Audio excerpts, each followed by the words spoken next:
So, for today's video ay nagsimba nga kami sa Our Lady of Lazaret kung saan nagbimisa itong si Father Fidel. Bago pa man nga magsimula ang misa ay Diyos ko na paggastos na tayo mga day. Kasi pagdating namin doon ay nagutom na ang aking anak. Buti na lang may malapit na SM Supermarket. At first time ko ngang matitikman itong kanilang siopaw. Hoy, imperda sa siopaw ng SM Supermarket, ang sarap, parang sa 7-Eleven lang. Malambot yung dough niya at unang kagat pa lang may palaman na agad. Ang gusto ko sa siopaw ay yung masarap yung sauce at hindi naman ako binigo nitong SM Supermarket. At dahil nga piniplex ng anak ko ang kanyang tocino rice ay tinikman ko na rin. Tipikal na lasa lang siya ng tocino, matamis. At least hindi nakakasura or nakakaumoy ang lasa niya. Mabubusog na rin ang taong nagtitipid.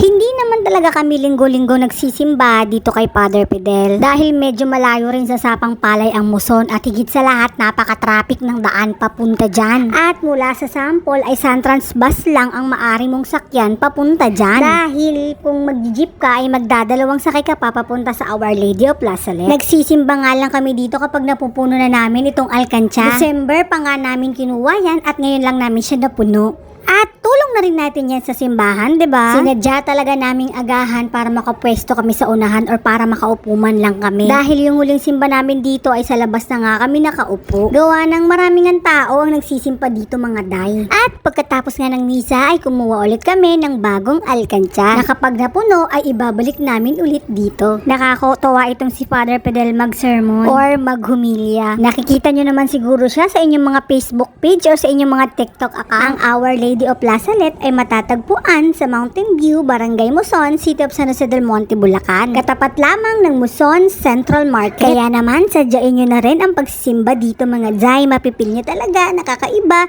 ang paghuhumilya ni Father Fidel. Yun lang mga jay, bye-bye! Please like, share, and follow!